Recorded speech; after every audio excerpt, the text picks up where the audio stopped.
nerds. This is the Pretty Nerds podcast. Let's get into it. Now point your fingers up to the sky and talk through your nose way up high. Spin and dip and jump and cavort and finish it off with a laugh and snort. Hi guys, welcome back to the Pretty Nerds podcast. This is your girl Falan DeAnn. And this is your girl, Nay. So how's everything been going?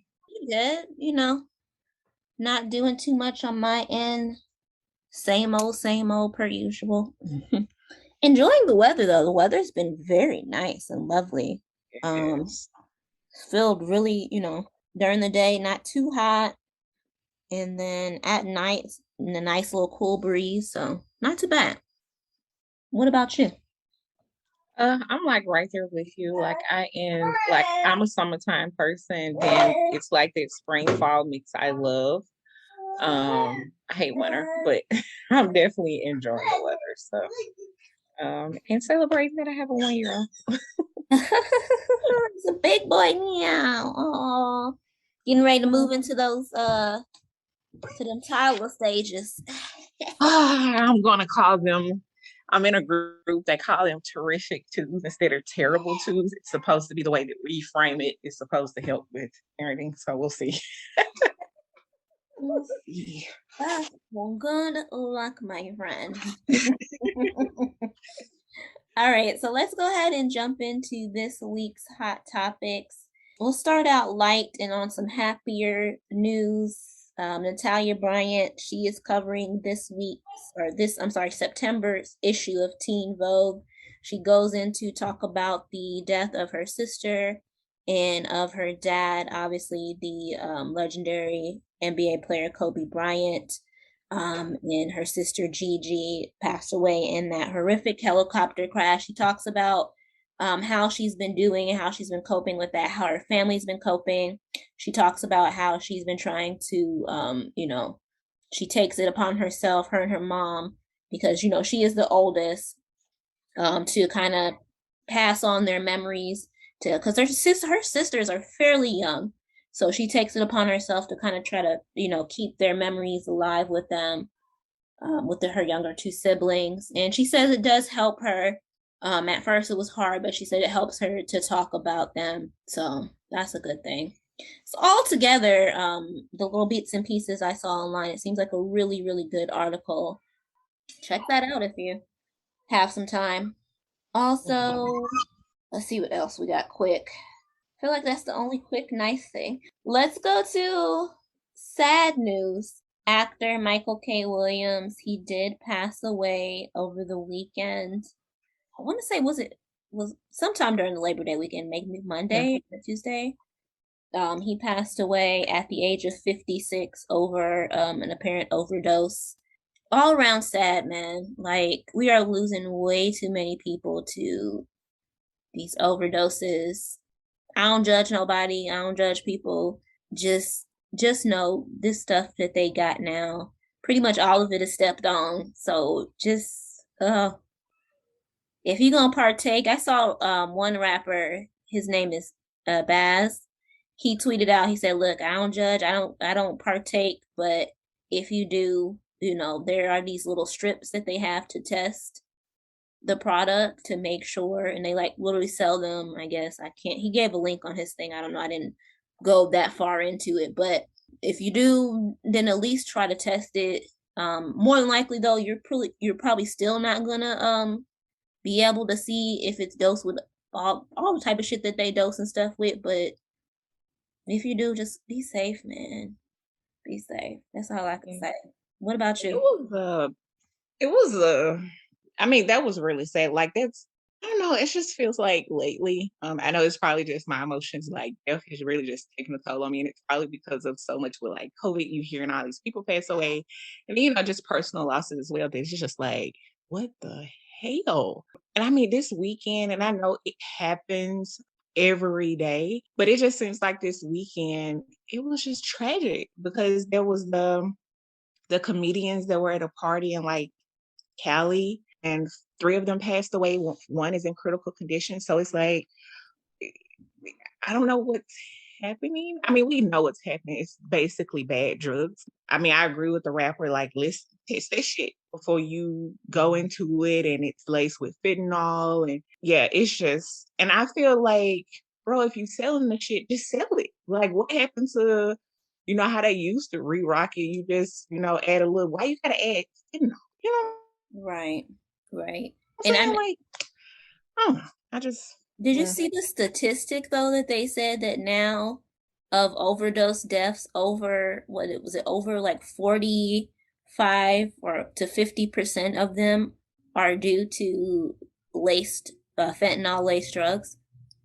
I can believe it. I didn't see the statistics, but I can definitely believe it. I was watching, I want to say Vice, like on Facebook, just one of their episodes, and they just went to like the whole, I guess, like underbelly. You know how Vice does it. They kind of go, I guess, as grimy as you can go, basically, or they're willing to go.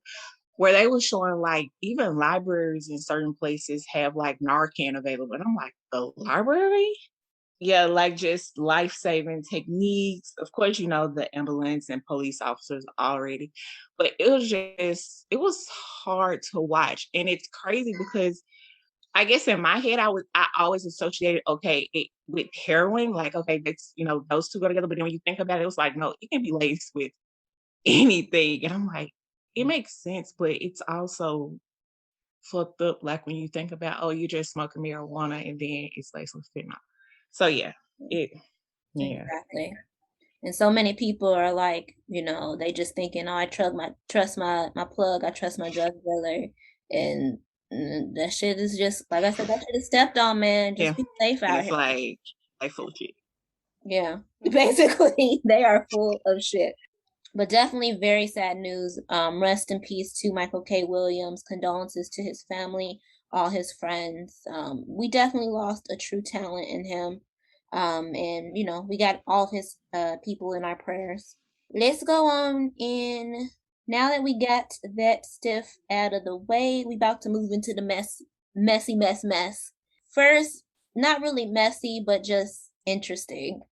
Diddy was spotted with Joey, basically Future and Bow Wow's baby moms. For those of y'all who don't know, I know her because I like the little dance videos that she does, the stiletto heel dance videos. I think those are so cute. But for most people, they just kind of know her as either Future or Bow Wow's baby mama. But she was spotted on the yacht with Diddy, looking extra cozy, making out. So it's speculation that those two may be booed up. I just want to know what happened to Carisha though. So I was like, what he just went cool. Okay. And then he had his ex or something at what was the last? It was some type of show or something that Right. happened a couple of weeks ago that his ex was. I'm like, listen, Diddy, Mm-hmm. you doing a lot right now? Like, and why you ain't with Carisha? I mean, I feel like she was too young for me, but still, Listen, me too. like, But who am I? Who am I? People, everybody like they grown, they grown. I'm just saying. I understand they grown, but there's just certain age gaps that you just side eye a little bit because you be like, right. what is a man who is in his 50s got in common with a 20-something-year-old? Facts. And it's just like it's Diddy too. I don't know. It's just weird. Yeah. Diddy's It's just weird. it's different. It's different. That's all I can say. And plus he seemed like he ain't even over Kim Porter. So That's the biggest issue. It's like you need to heal, bro. exactly. So I don't know. Nonetheless, if they are booed up, then we'll see how long that lasts. Hopefully he don't waste her time like he did Cassie's. Um so also It ain't in even gonna get that damn far. say it one more time. I say it ain't even gonna get that far. I don't give it next month. You don't think she could bag Diddy? It ain't even that. Like I think she's beautiful. I just don't. I don't. It's him. Like He one don't hundred give percent him. Yeah, he gonna give you them vibes. No, Like he could he pull gives up, me yeah. like major football vibes. Yeah. He just way too old to still be a fuck boy. Just beyond the fuck out of me. I still think That he is was true. trained. Be I like, think you he out was here acting praying that. like your son. Yeah, I think he was praying that J-Lo was gonna come back to him. No, she ran back to that white man. Right on back to the white man where she always wanted to be, baby. I don't care what nobody. Y'all know that I can't stand Jennifer. I'm sorry. Y'all know I can't stand Lopez. If there is one person that I feel like completely profited off of Black culture and has no, you know what I mean? Absolutely no business Yeah. relationship in it. The only reason y'all ever gave her a pass was because of the Black people that she was associated with, i.e. Diddy, and because she from the Bronx. Like, I'm sorry, that don't she's a white facing Latina, has always been a white facing Latina. She's never cared about the Black community, but yet she was able to come in, steal all of Ashanti vocals and make all kind of monies, and y'all still just anyway, nonetheless, but like I said, she was too happy to get back to that white man, Ben Affleck, even after he dogged her ass and left her at the altar. But she sure went running back because, like I said, she's a white facing Latina, and that's where she always wanted to be. But can I say this though? Maybe, and I don't want to be like I'm. Hey, I don't see where she got the clappers. Like I know people like, oh, J Lo booty. I never understood that. I'm like, It was an exaggeration. Because listen, we as Black folks, I think a lot of us Black folks never really got it because we was just like, I mean, have you seen Big Booty Judy in the hood? Like, let's not do this. I was like, firm and big are two different things. Hers may be firm because she works there, but it's not. It's not giving what y'all said it was going to be giving. Not at all. Not at all. Also in messy news, London on the track and all his little baby mama drama, girl. When I tell you, it's been all up and down on the internet. Matter of fact, I don't even really want to talk about London on track because honestly, I don't give a fuck. Because clearly he was a deadbeat. We been knew he was a deadbeat. I want to talk about his baby mama who got all up on the internet going that summer defending this man only to turn around the next day or so talking about something. Yeah, no, actually he promised to pay me and he ain't give me no money. So now I'm gonna air him out. No, Summer's right. He is a deadbeat. Ma'am, you completely played your fucking self. So you mean to tell me you didn't even get the coins up front? No. I cannot. You let this nigga write you a promissory note. No, ma'am. Played herself completely. London, I don't have no words for it all. I'm sorry. Where there's smoke, there is fire. Ain't no way in hell every one of your baby mamas got an issue. And it's the same one. Listen. I'm just saying. And you the common denominator. Exactly. You're the problem, sir. So he in that category with Future ass, you know. Even though Future get on my goddamn nerves with his old toxic ass self. Cause every time he be giving me shit that I can't never stop saying. Now every time I go around, I'm out here talking about some pray for him. Damn it. Damn, Future toxic ass. But them lines be good though. I gotta give it to him. So I guess we can go ahead. Let's get into this one because we've touched on the whole thing with Bootsy and Lil Nas X, but at this point it's giving obsession. Mariah Carey's "Why Are You So Obsessed with Me?" Bootsy, like, the man literally woke up at 5 o'clock in the morning just to tweet about Lil Nas X's fault. And he took it to a level that I was like, so Lil Nas X, for those of y'all who don't know, he did that whole, he birthing his new album, Ontario, or whatever. So it's like a little prosthetic belly or whatever like that. That man, Boosie, woke up at 5 o'clock in the morning, you know what I'm saying? Just like steaming mad, talking about something. This is too far. He probably gonna suck on some dick next time. And I'm just like, bruh, it's 5 in the morning. Like, What's going on over there? Listen, I'm just tripped out for the simple fact of how did you get this whole sexual act down? What's Listen, supposed to be doing? listen. That's what. Listen. I don't. And it was 5 in the morning. Like you woke up thinking about Lil Nas sucking penis. Like if that's not obsession, I don't know what is, y'all. I'm sorry. I know some of y'all out here champion for Bootsy. I think he's ignorant as fuck, but I somebody got to explain it to me. Yeah, Like I don't get it. he definitely. I'm like, you let this little dude live rent free in your head. Be like, bro, you probably got children older or either as old as him. Like, let it go. He doesn't care. And it's crazy to me how so many straight men are up in arms. Be like, but this ain't even for you. Supposedly. So what you mad at? And I've never understood that because the vast majority of men that I know, straight men that I know, they don't give a fuck.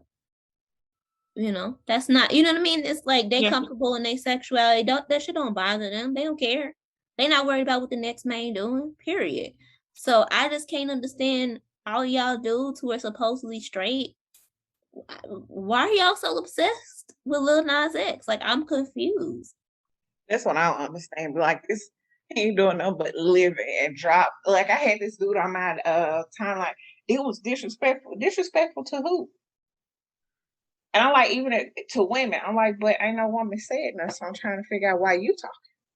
Right? Out of all the things for you to be talking about, why you not talking about the death rate amongst Black women? You know, if y'all gonna be so up in arms about, oh, he making a mockery of maternal blah.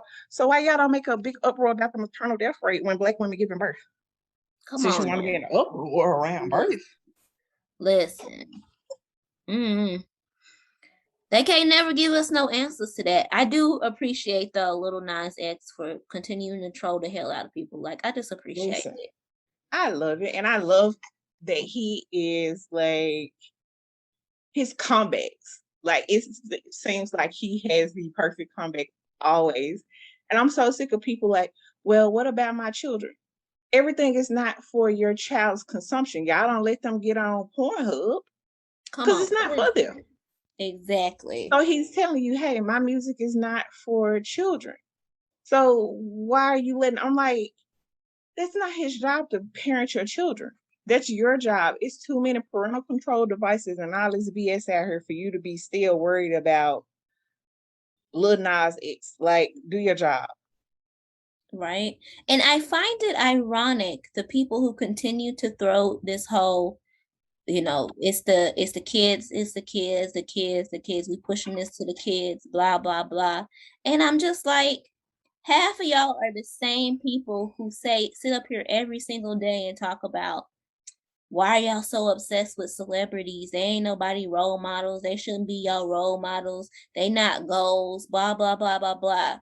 So now all of a sudden Little Nas X is like why did the conversation change when it comes to being around him or when it comes to around male gays because I'm not gonna say female lesbians because we all know that lesbians are fetishized as opposed to men who are gay men. So I feel like when we have this conversation we definitely have to be strategic about it because you will get those people who will say, well, I'm not homophobic just because they fetishize lesbians. Like, no, you're still homophobic. Just because you fetishize them don't mean that doesn't make you homophobic.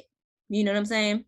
Yeah, People definitely. fetishize black white dudes, racists fetishize black women all the time. They'll still sleep with a black woman but still hate black people. You know what I'm saying? Same thing for white women. They'll fetishize about black men all day. They'll still hate black men, but they'll sleep with them. Yeah, whole babies by. Yeah, exactly. So, nonetheless, personally, I feel like Boosie need a little help. Somebody need to do something. Maybe now that somebody throwing him a little coin, he finna go be on that little Jeezy Gucci tour or whatever. Maybe that'll give him something to do so he could leave Lil Nas X alone. I don't know. I'm so mad that he on that tour though, because I wanted to go, and I'm like, I just can't support Boosie. Like, he just that disgusting to me. Even the way that he did his children, be like, bro, you got bigger fish to fry. Look at how you let somebody rape your son and your nephew. Like, worry about that.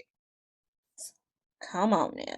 Okay. I'm still on the amount of people who still defend him to this day. Like that disgusted me when it came to Bootsy. And I was just like, you don't have no room to speak after you put that out there. There's nothing for you to say. Listen, I have dudes on my timeline. Well, I'm not gonna say a lot, but I know one loud, wrong ass person on my Facebook. It's just a difference of opinions. No, it's not difference of opinion. First of all, why are you so concerned about your child's sex life? And if you talk to any gay person, they don't give. You can throw all the coochie at them that you want to throw. If they gay, they just gay. Like at the end of the day, he's still gonna choose to be with who he chooses to be with. But it's weird to me how y'all are so invested in y'all children having sex. Like it's just weird. And I'm like, you wouldn't go out there and if your daughter said you wouldn't go out there and give your daughter away to a grown man so she won't be gay. So why would you do that to your son? Right. And it's just weird to me how they will say, well, it's just because y'all, it's being thrown in our faces, being shown to the kids. And I'm just like, first of all, your kids shouldn't be out here seeing R-rated movies anyway. That's why it's R-rated. You know what I'm saying? So you don't have an issue when they sitting down and watching TV and it shows heterosexual people kissing, hugging, touching, having sex. Like I don't. So what's the, you know what I mean? What's the difference? Because if y'all gonna say that it's about sex, then that's got to apply to heterosexual couples as well. And if that's applying to heterosexual couples as well, then you got to question yourself as a parent. Why is your child having access to things that are not supposed to be for child consumption? Yeah. There's a whole children's section of YouTube, so they ain't got to be on YouTube under your adult ass account. There's whole parental blocks to keep them from watching any type of adult programs that are over a certain rating. You know what I mean? So I'm confused. That's why programs have ratings to this day, right? Because it's supposed to tell you it's rated, PG-13 or Y7. So somebody under 7 shouldn't watch this. PG-13, somebody under 13 shouldn't be consuming this. R rating is for adults. If something's rated R, your child shouldn't be seeing it to begin with. So you see what I'm saying? So I don't understand how all of a sudden when it comes to homosexuality, the rules change.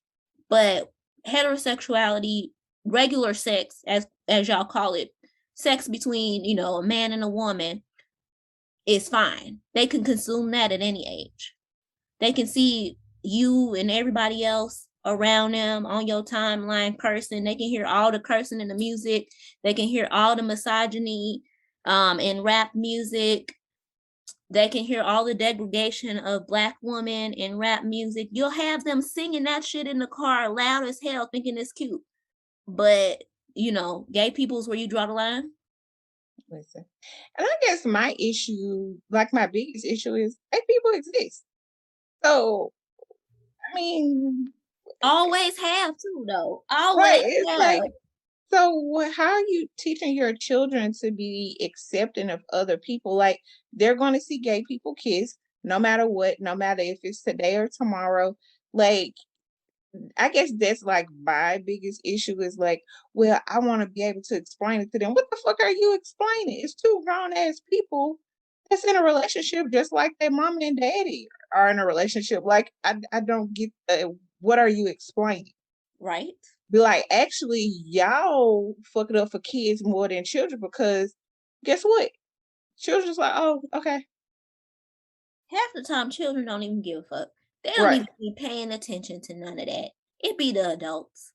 Right. You know what I'm saying? Half of the kids, when we sit down and watch some of these little cartoons like SpongeBob and shit like that, we'll catch on to the little end. Them kids don't see, all they see is a sponge running around with Patrick, the star. That's it.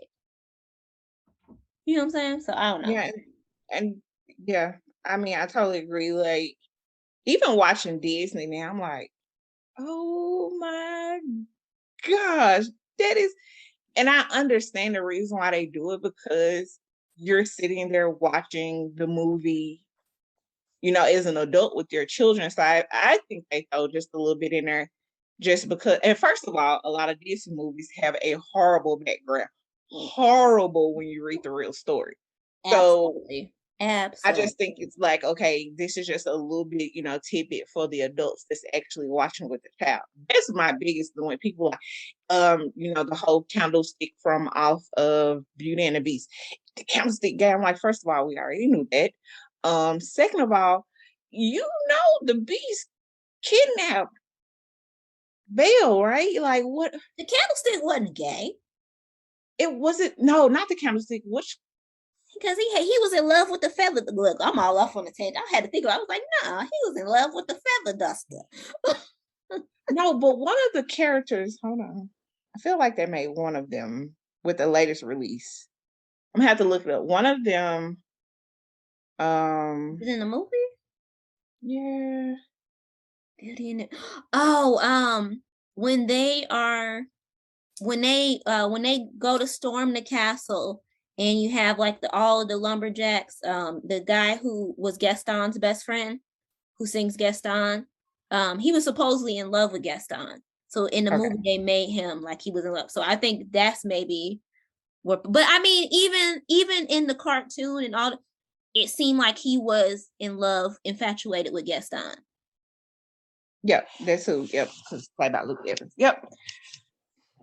So this, I'm like, but all of these stories already are horrible. Like when your children read them, if they read the real stories, it's horrible. Like all of them. All of them. Hell, I wouldn't Horrible. read the real his stories because them Grimm's fairy tales are Listen, horrible. and I took childhood literature. This is just off on a tangent. Took childhood literature one semester in college, and I was like, so y'all, all of them messed up. He was like, yeah. 'Cause I mean, I was like, so is this supposed to be Cinderella? Yeah. I'm like, but why is it ending? Like, what is this? Ooh, You're ruining my childhood right now. listen, I'm telling them things is horrible. I'm just like, nah, I ain't even gonna hold you. I'm good on that. Speaking of childhood, and we are completely off on the tangent. But did you see the video from Steve from Blues Listen, I was Clues? gonna bring that up. I was like, oh my gosh, I'm doing amazing. Right? Listen. Shout out to Steve, man, because I don't think he understands for all of us. Like, I remember being a kid, like coming home from school, Blues Clues. You know what I'm saying? Watching Steve on Blues Clues, and it's just like, man, for him to get up there and talk about something, I'm proud of you, and you're still my friend. Like, okay, Steve. So you gonna just Like, be look like at this? all the, well, he was like, look at all you've done. I'm like, oh, this is the first time I feel like I've done a lot. Man, I'm telling you. He was like, Uh, I missed you. I'm like, I missed you too. I'm telling y'all, if y'all ain't seen that video, make sure y'all go check that out, man. What is they celebrating? I think 25 years of Blues Yeah. Clues. So salute to them because man, that really, I don't care what nobody say. Like there's certain things from childhood, and I think all generations probably have it, but there's just certain things that stick with you. And Steve from Blues Clues, man, he was that dude. Like when I came back, of course, like I want to say like around 9-ish when Blue's Clues first came out, and I did have a cheat set, bloop. But anywho, and of course, like I grew up and switched to music videos and all that stuff. And then I would watch it so often with my little cousins, and then I watched it. I was like, oh, who is this new person? What is happening? Like I wasn't even an avid watcher at that point, but who is he? Take him off the TV. This is no, take him off. Exactly. Just I'm show me like, the reruns. with Steve. Right. I'm like, no, I don't like this person. Put him back. And it's so crazy. I was thinking about this today. My manager looks just like Steve, like just like him. And he been off the whole week. And last week, I'm like, you ain't here recording this video. Listen, hold on. You should really ask Rick. I know. Hey, what is you, Steve, man? Don't play with me like this, man. You was gone all last week. So I'm like, yeah, let me find out. You out here recording Nick videos. And he got a funny name too already. So it's like, it could be a pseudonym. So I don't know. I have to look into it. But anywho, yeah, I was really, y'all, even if you didn't watch Blue's Clues like that, it's just a good inspirational video as well. Absolutely. It made me feel, I'm not gonna lie to you, that shit picked me up. It made me feel good about myself, man. I was like, thanks, Steve. You're proud of me. Thank you. Like, I've really been trying lately. Right? Oh man. All right. We got 2 more messy topics to go. So let's start light because we're gonna save this Aaliyah one because I just need a moment to compress on that one. Kanye West did a track with Andre 3000. Drake leaked it on his show. It didn't make Donda the album, but Drake leaked it on his Apple Music or satellite radio show or whatnot.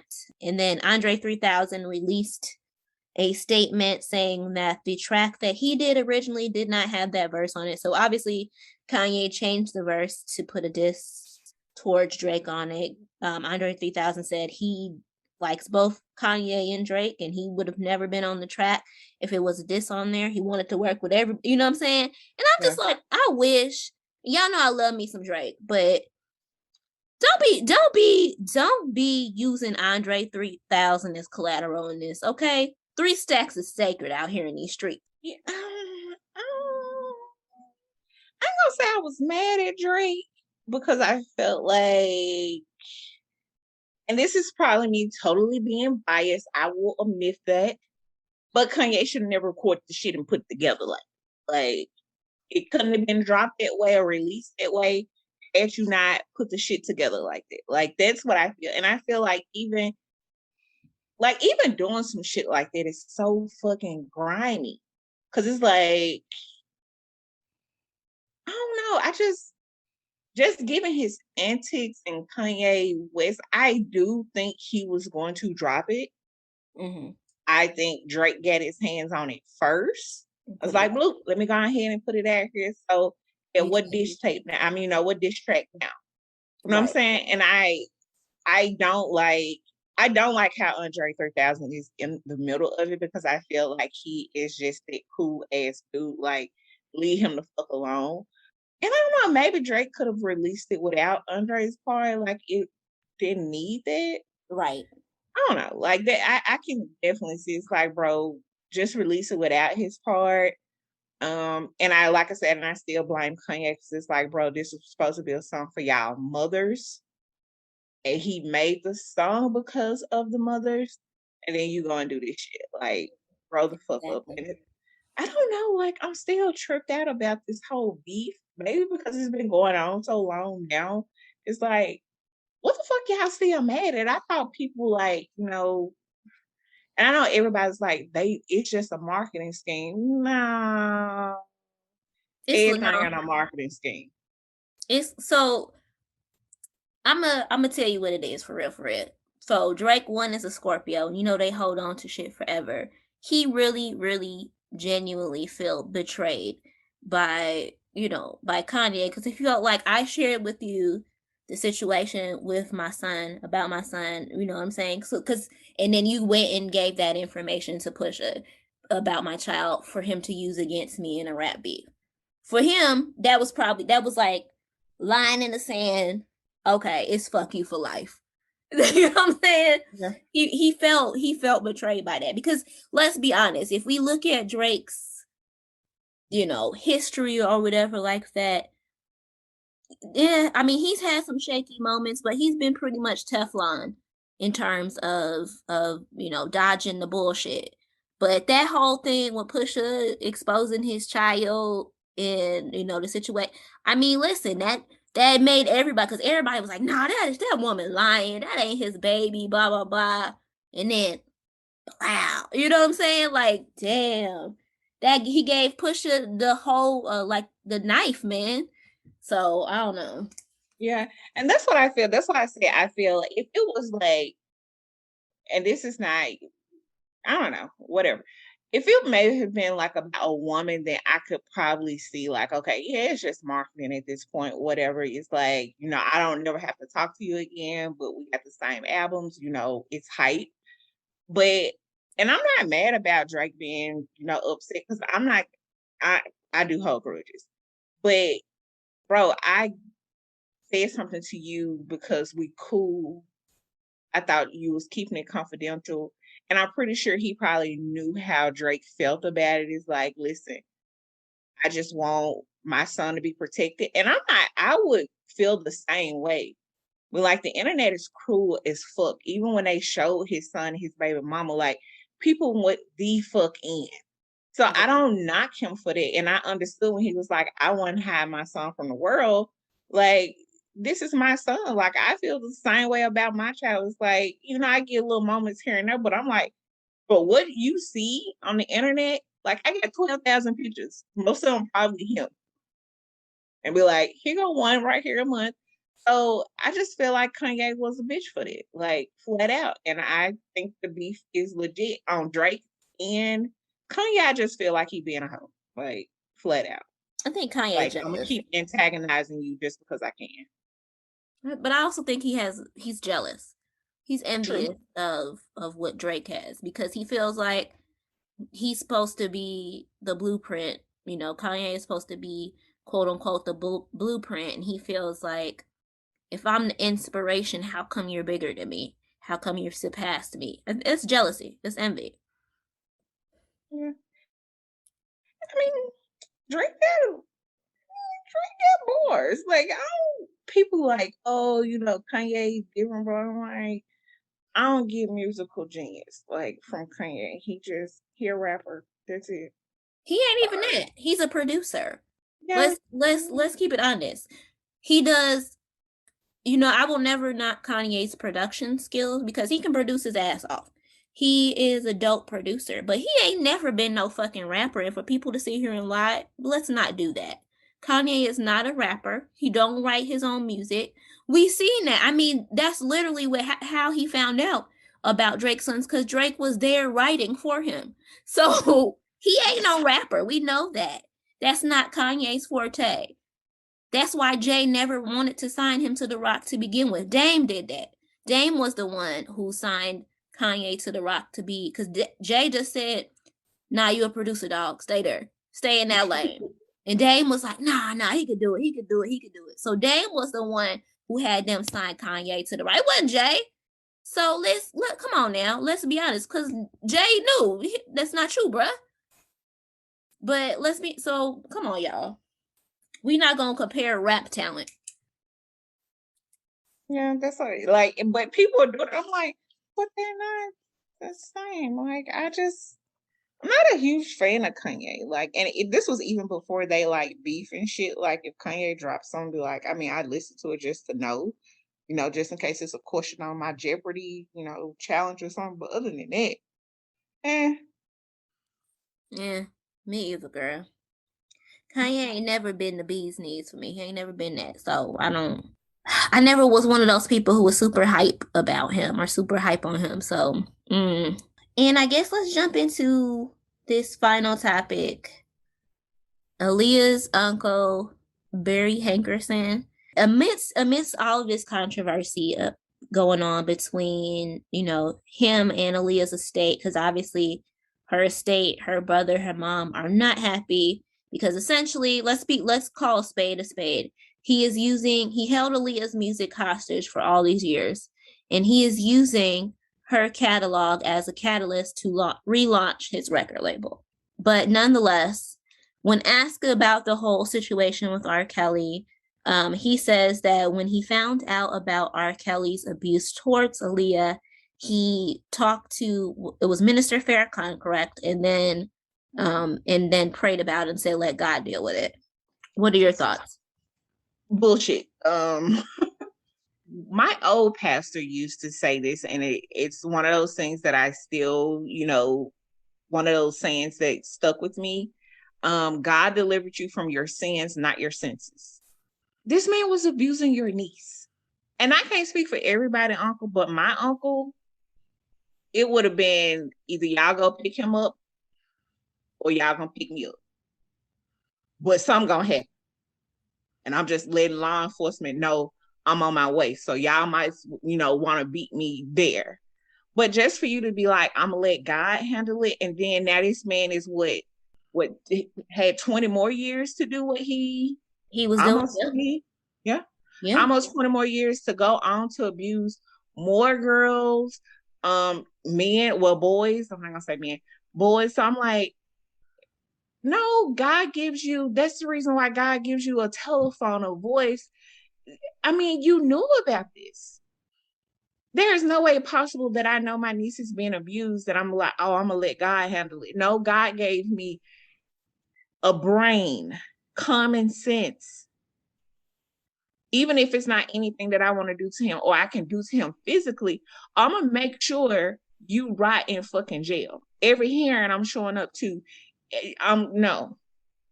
So you letting God handle it? No, God gives us sufficient, and that's one of my things with not just so much as religion, Christianity, but religion in total is like, oh, I'm gonna let God handle it, and God is like, well, I put you here to handle it. Exactly.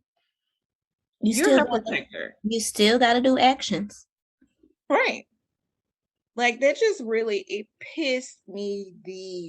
like pissed me the fuck off, like to the high hills. Like what the fuck? I'm gonna let God handle it, like. And how fucked up is that had to been for her as well, is that the conversation is, oh, we just gonna let God handle it, and we know that you were freaking abused. Mm-hmm. And what I don't understand, and I feel like I'm gonna get flack for this because I don't really want to say it, but I'm sorry, I gotta call it out. Minister Farrakhan is supposed to be a leader of, you know, the Muslim faith, the Muslim Brotherhood. How could you, as a man, as supposedly this leader of this big, church, this big religion, etc., how could you hear someone tell that to you and then just, you know what I mean? That's it. So I don't know. I know it's like an interview from Malcolm X. This is off on a tangent, and this is allegedly, but it's allegedly that Elijah Muhammad was actually dealing with young girls as well. So Yes. yeah. Yes. Because that's the rumor is, like you said, allegedly the rumor is that that is why Malcolm X broke away from the church, because he found out about what Elijah Muhammad was doing. That is the rumor, allegedly. We don't want no smoke. So because we know y'all will come with this. We don't want no smoke. You just Yeah. saying what the rumors is out there in the streets. That's what they saying. But it makes sense. Listen. Just saying. And especially given his answer, like, even if it was something that is like, well, I don't really know if it's true, I'm gonna side with my niece. We got to see this through, Right. flat out. And I don't ever want you to see you fucking around her ever again in life. Exactly. And also, I'm sorry, and this is also off on a tangent. It just don't sit right with me that he's profiting off of all her music. It don't sit right with me. Because it make it seem like as long as she was making money, you was okay with the abuse. Like flat out. Like, bro, you was using her. Yeah, exactly. You And was people will probably still her. justify it. Well, we wanted Aaliyah's music, so we had to stream it. Y'all could have brought, I mean, how many of us have, I'm sorry, I still have the CDs. Still got the CDs. You could have burnt all of that to your iTunes. I know 50 mil, all of us pretty much got an iTunes. back when if you had the CDs, burn them just to put it on your on your iTunes little playlist or whatever like that. And you can have the records from there. You didn't have to go out and restream all that music, knowing that her family, her estate wasn't gonna see a dime from that. I'm just saying. Nonetheless, I feel like that is all we've got for hot topics today. It was a long one today, but a good one. A good one. Nonetheless. So let's go ahead and jump into the relationship portion of the show. My question is, this made its rounds on social media again. I know it's like last year, but again. So my question is, if a man paid off your student loans, and would you be okay with a man paying off your student loans instead of getting you engagement? So this is a twofold for me. So this is a two-parter. Well, I guess it's not really a two-parter as much as it depends to me on what was the expectation that he set, right? Because my thing is that now don't get me to start it. If I got student loans, I am all here for you paying off student loans. If you want to pay them bills, baby, pay them bills. But if you set the expectation to her or to your partner that when you proposed, you were going to get her the engagement ring of her dreams, and then instead you turn around and, get her student loan, you know what I'm saying? Pay off her student loans. To me, that is completely ignoring, like I said, ignoring the expectation that you set, but also ignoring her love language. Because I saw a lot of people who were like, oh, half them student loans probably cost more, blah, blah, blah, blah, blah. But you don't know that. You don't know what that ring means to her. And that's what people have to understand. Some people's love language is gifts. They like, you know what I'm saying? They like to receive things. They like to receive gifts. And I'm just like, so for her, that, that ring may have been more precious or meant more to her than him paying off student loans or him paying off any type of bills. There's nothing wrong with that. There are some people out there who that works. Now for me, again, because I'm a physical touch girl, it wouldn't have made no difference to me. I'll still end up with a ring at some point, you know what I'm saying? Like, we'll, pay them soon. I appreciate that. I'll, when we get married, I'll still end up with a wedding band at the end of the day. But so I just think though, if the expectation up front was that you promised her a ring, then I'm not okay with you showing up saying, oh, but no, instead I paid you off your suit. No. The expectation that you set for me, that you told me, was that you were getting me a ring. Hold up your end of the deal. What are your thoughts? I am a symbolism person. So for me, I would have felt like, so you weren't listening when I told you what I wanted? Like paying off my student loans, especially my student loan balance, I would be very thankful. But I also would have been like, so why you just didn't keep a $2,000 balance on there and give me a ring with that $2,000? Like, I want a ring. And it doesn't have to be like this huge, oh yeah, you have to spend 10, 20 grand on it or something like that. If you want to, that's fine as well. Mm-hmm. But I wouldn't necessarily be okay with it, like I said, because I want that symbolism, like, hey, I am married or I'm engaged. And I do agree with you. Like, if the expectation was set that, oh yeah, I'm opposed to a ring, especially if you took her to look for rings, get a ring. Get that ring, sir. Get a ring. Because I think these are situations where men set themselves up to be like, oh, well, she should be grateful for this. I can be appreciative and be grateful and say, listen, this is not what I told you I wanted. Because right. When women do that, it's like, what the fuck did you do that for? And we saw it's the same thing. We saw, didn't the one last year where the girl brought the guy the property instead of the watch he wanted? We saw men had the exact same reaction, that same thing that you just said.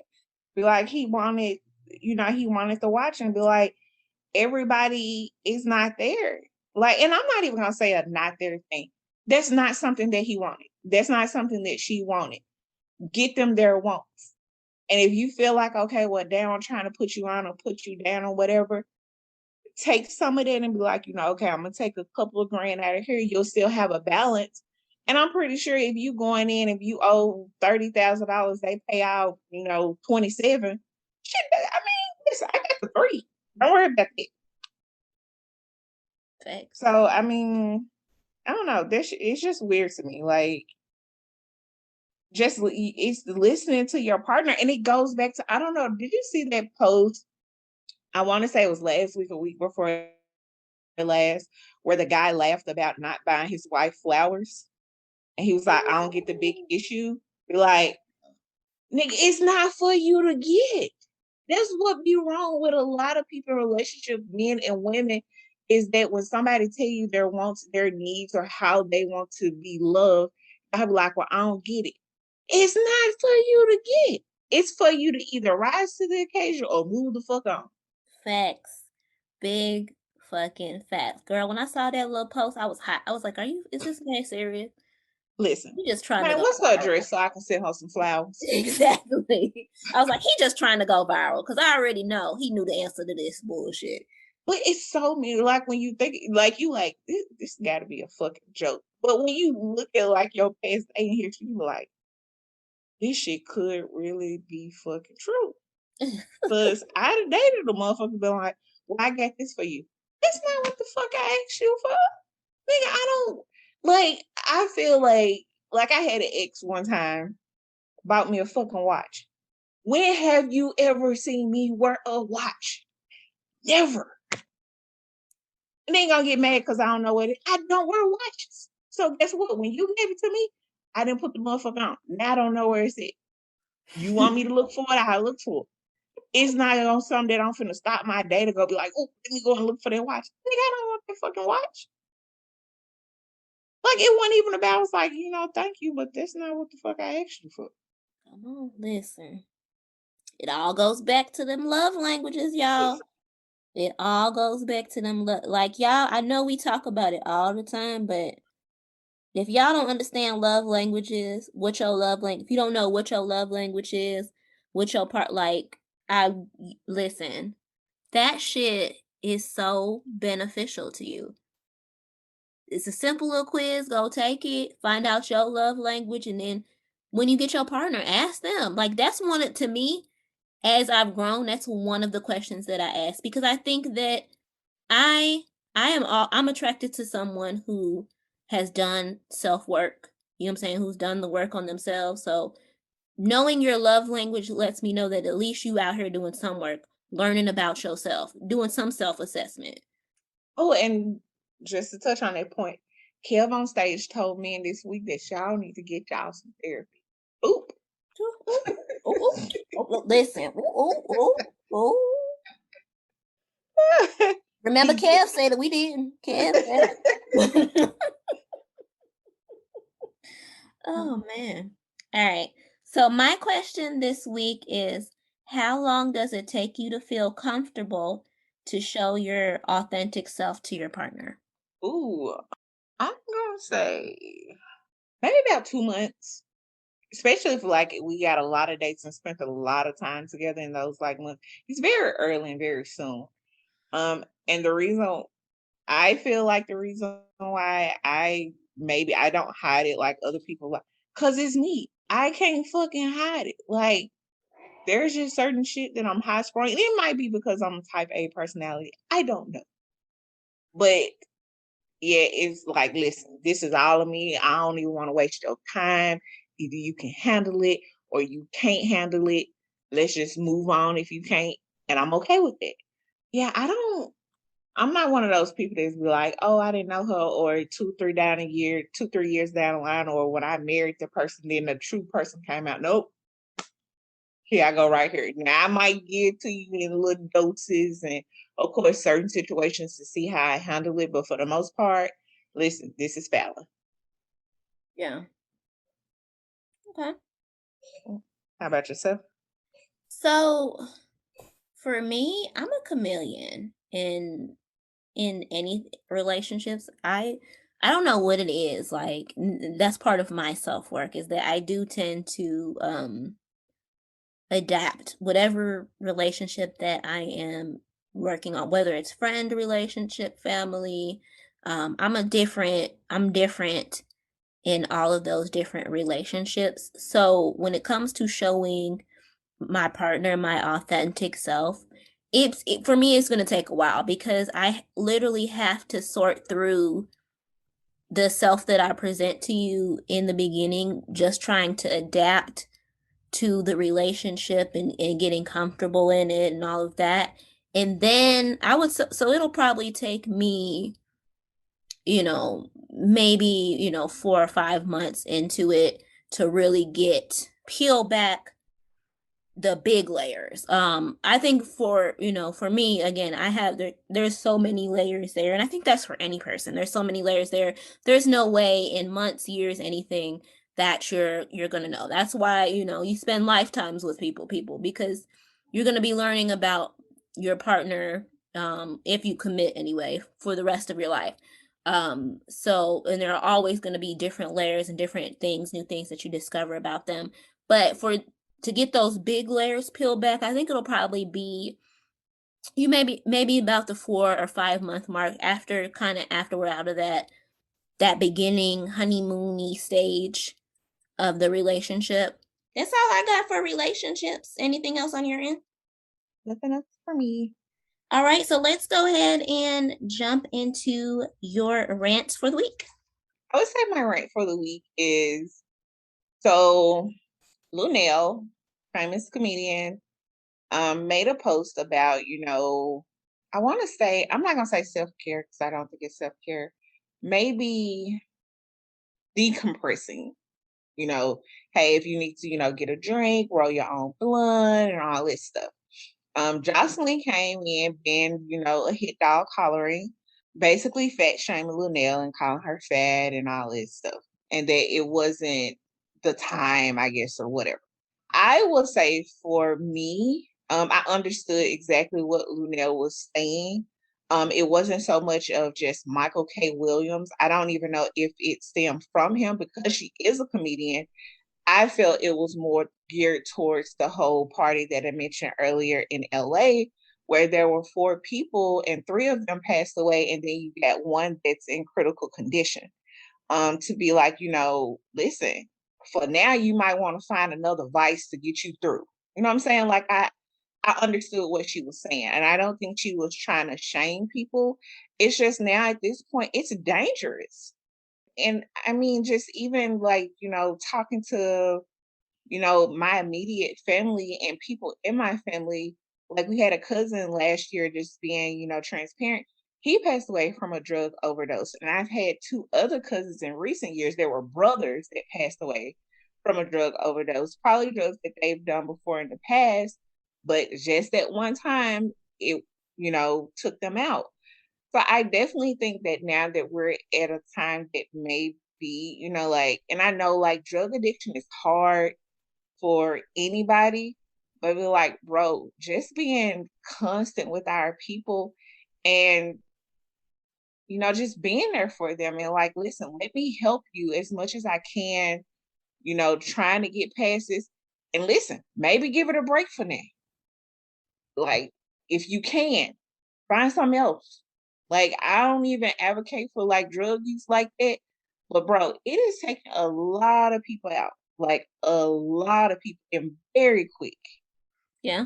Like it is no freaking game out here in these streets. Like this weekend, like not even just for celebrities, but just imagine if we're hearing about, okay, you can say like 4 well-known people because they weren't the only, it was like a comedian, he was black, a white comedian lady that passed away. So it wasn't just like, one person. I'm like, these were kind of, maybe, a couple of C-list celebrities or whatever. I'm like, but it was a horrible weekend. So imagine if we heard about those 4. Imagine all these, places that probably had, 4 in 2 hours or something like that.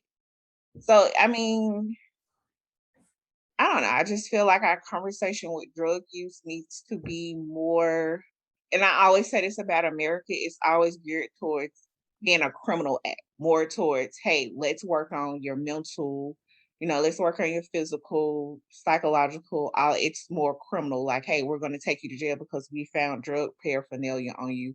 Whereas like, listen, these people need help mentally. Right. Something is, there's an issue. So that's like my like biggest complaint is like we as a society, I feel like because even with people they look down on people that use drugs and it's like that may not be your advice but it's theirs and as a collective I think we can do better with assisting people especially in this day and time with drug use given that we know more information and start holding these fucking people accountable like these fucking drug dealers I'm pretty sure that wasn't the first time that these people went to these people before and got on their bullshit. Facts. Facts. Like, just being fucking honest. Facts. That's why I had no issues with the cops when Mac Miller passed away, the cops, going after his drug dealer. I have no issue with Michael K. Williams passing away, the cops launching an investigation to find his drug dealer. Listen, we like I said, we're not saying do drugs or anything like that, but I'm not going to condemn a person for it. But I do know that there is a bond between a person who does drugs and their dealer. They trust their dealer, and if y'all out here selling them shit that stepped on, I'm just saying, lock your asses up, man. With your greedy ass, because I'm pretty sure y'all charging people a nice fucking mint. Exactly. Oh, yeah. But that's my rant. All right, so then let's go ahead and jump into the new music, new books, and new TV section of this week.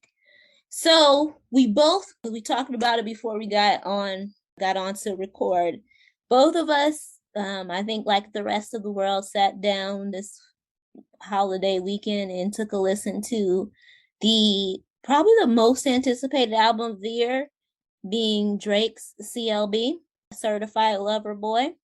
And we're going to give you our reviews, our opinions, our thoughts, and all of those things on the album. You want to go first, Fallon? I can. Of course, I listened to it as soon as I get up Friday in the car, doing what I needed to do. I definitely I like the album overall. I know a lot of people like, oh, it's just, normal Drake. I mean, shit, that's what made normal Drake his fucking money. So, I mean, of course, I'm ready to take a vacation so I can put my captions on pictures from Drake. And I think this album, and I think we talked about it before, the previous album, was it Scorpion? Mm-hmm. Well, we felt like, okay, it was just too many songs. He could have picked these tracks. I felt like this album was like, this should have been Scorpion. Like, it was enough tracks. It was perfect, enough features. I still think Drake got those bars. So, I mean, I definitely enjoyed it. It's classical Drake. I wasn't expecting anything different from them. I don't know. Maybe it's just me, but I see that a lot with people like, even with Meg and Drake, like, oh, it's the same thing. Like, this is their fucking style. Like, I don't want to pick up a Drake album and hear somebody else be like, this ain't what I want. No, this ain't Drake. Like, I don't like when he do that whole Caribbean Jamaican shit. Hey, no, just give me Drake. Give me Drake. That's it. That's what I know you for. That's how you started. This is how we end. And I'm like, even when you think about our favorite artists or whatever, I'm like, when they be switching up, you be like, I don't like this. Like when Whitney went Tupac, I'm like, no, don't do that. Right. I mean, I enjoyed it. I'm definitely listening to it again. Of course, picking out my favorite tracks and be like, okay, these are gonna be in heavy rotation. But overall, I think it was a solid album. Okay. So, my opinions on Certified Lover Boy. When we talked about this last week, I told you I was bracing myself for the toxic because you could tell by as soon as he dropped that album, oh, this is going to be some toxic shit. But he definitely lived up to that. I mean, the caption that he put where he said it's a dose of toxic masculinity and all of yeah, it was that. So also, I think I've said it plenty of times here on this podcast. For me, My favorite Drake, or my favorite version of Drake, is rapper Drake. I've never, even from the beginning, everybody know, y'all know I love me some Aubrey, but even from the beginning, I have always loved rapper Drake. He's always been my favorite. He's the best. Like, listen, I get that, his style is the mix of R&B and rap and all of that. And his voice has gotten better over the years, by the way. So salute to him, because I definitely think he's worked on it in terms of his singing voice. But that's never been my favorite part. I've always loved the bars. Like, when I think of the albums, all of his albums, I've always loved the intros, the outros. Have always been some of my favorite records on there. So the records where he's just really going in and rapping have always been some of my favorite records on his albums. So for me, CLB wasn't a terrible album, because the top half of that album where he just rapping and he going in, it was like, okay, this is the Drake that I like to hear. But then when you got to the bottom half, when it started to slow down and get to the more singy songy Drake, I think, and this is why I think that a lot of people don't like it, because I think I'm in the minority in that I prefer rapper Drake over singy Drake. And I think the vast majority of people prefer the sing-songy Drake. And if you prefer the sing-songy Drake, I will be being completely honest. That bottom half of the album where he's doing a lot of that singing stuff, if you compare it to his older records where he's doing it don't hit the same. They are not his best R&B singy songy records compared to the Drake that we're used to. So if that's the Drake you were coming in looking for, then you're not gonna like CLB. I'll be honest. You ain't gonna enjoy it. It's not gonna be fun for you. But if you enjoy rapper Drake, if you want to actually get into it and listen to the bars, listen. Come on, champagne poetry. Daddy's Home was fucking funny as fuck. I mean, come, now that shit. I was like, oh, this some petty shit right here. Okay, and then when he actually stopped and sing it at the end, Daddy's Home. I'm like, okay, nigga, see, you being petty for real. But like, I mean, I enjoy that aspect of Drake more than I do. So for me, I enjoyed the album as well. I do think that he's going to have to, I mean, he has his formula. It's always going to work. I don't think that because his fan base is so big now, he's always going to do numbers. I think he's always going to sell, and his formula is always going to work. I mean, that's why other people use his formula, so it's going to work. But I definitely will say that I do want to see.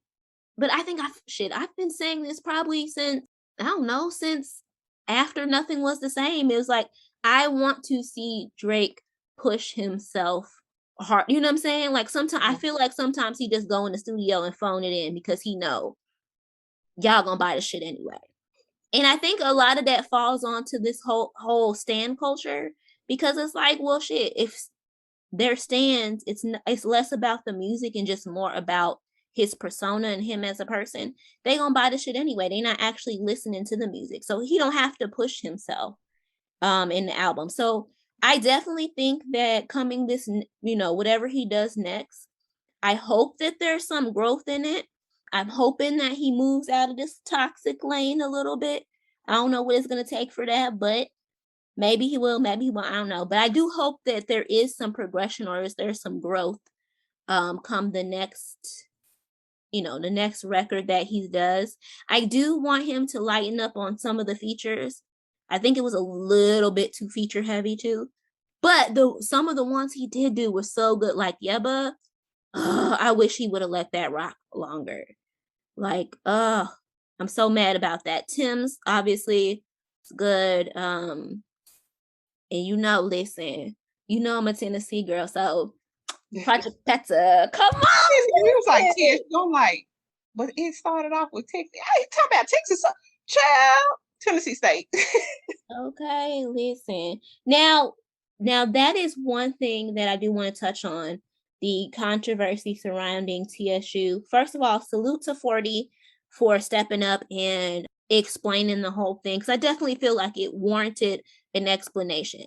So for you know, transparency's sake, I listened to, you guys know that I love Tidal, so I listened to the album on Tidal. When it first came out, I was in the gym, so I listened to it straight through. But then when I got in the car, on my way back or whatever like that, I can scroll through the album credits as it's playing, and I did see on TSU, I saw, R. Kelly on there, and I was like, literally, I was sitting in, like, I know you've listened to the song too. I was sitting there and I was trying to figure out where. Like, because now I'm not dumb enough. Some of y'all out there are stupid and y'all actually thought that he did some writing on there or something. Like, no. Clearly it was a production sample. But I was like, what the hell song? Like, I couldn't figure it out. Like, I didn't get it. I didn't understand. I didn't hear it. And sometimes I feel like that's where Twitter can shoot, you know what I'm saying, be its own worst enemy. Because I think the vast majority of people, when they listened to TSU, had no fucking idea that that Half on a Baby was sampled in there. Because you can't hear it. All you hear at the beginning of TSU is, the DJ talking over it.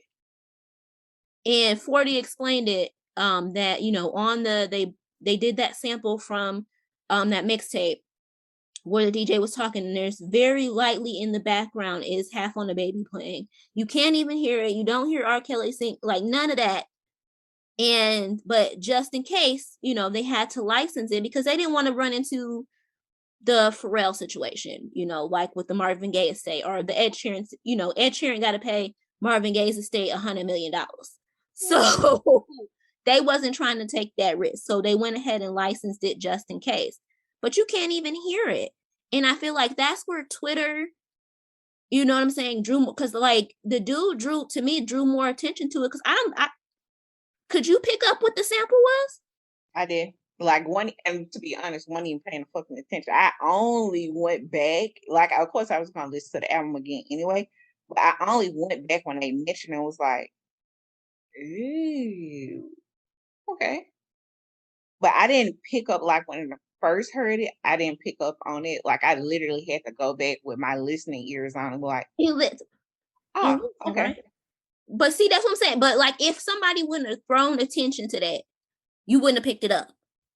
And so that's what I mean by Twitter can be its own worst enemy. Because he was like, now people gonna go out and stream that. Well, yeah, because you told people what the song was. I'm sorry. Like, I ain't see nobody like, hey, what's that part right down there? Who sang that song? Like, but to be completely honest, like, you know how I feel. I don't listen to anything that has, his name attached to it at all. So I have no issues with skipping over TSU. It wasn't one of my favorite songs on there anyway. So it can be easily skipped off of CLB, and it will be, in my house anyway, it will be skipped. But, I'm not going to knock people for listening to it, only because, like I said, it's so fucking faint. Like, I don't, and like I said, the optics, I guess, maybe don't look good. I guess he could have chose to use a different Swisher sample, because there's so many. I mean, shit, we all know from them screwed up mixtape days, there's so many of them where they just talking and talking and talking. He could have chose a different one, but I don't know. Nonetheless, I feel like with that, if that was the vibe he was going for, be like, why you ain't use your, I don't know, I guess it's Texas too.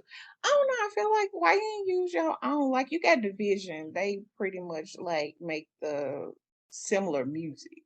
Like, yeah, he could have.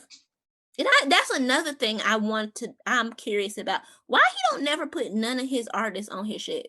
And be like, I think they could use the exposure, because Division, I think, is a good group. I mean, and he signs good artists. That's what's really tricked me out. It's like, you sign good talent, and then it's almost like, yo, God, you just let him go by the wayside. Okay. Listen, because I'm still mad about Party Next Door.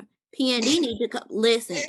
I understand you was out there working on that Rihanna album. Now get your ass in that studio and get me a new album and stop playing with me.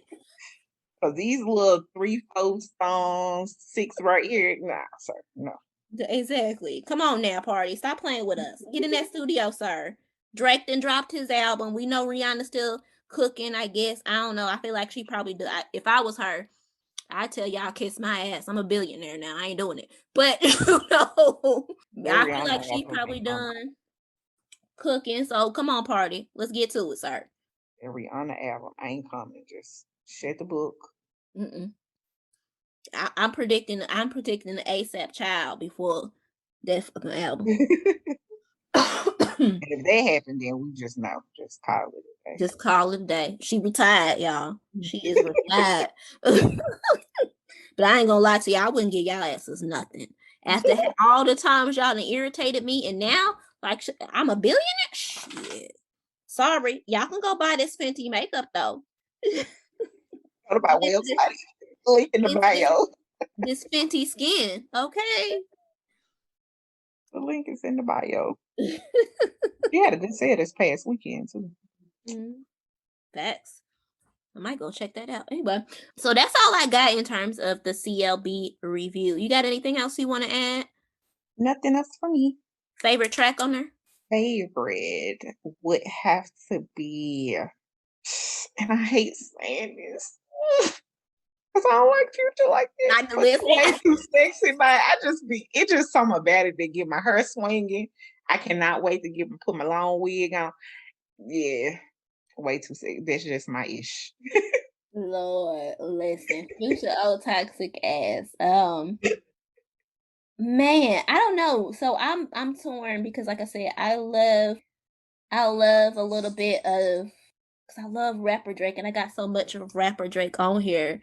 I love the intro. Champagne Poetry was good. I love the Remorse. His outro was good as well.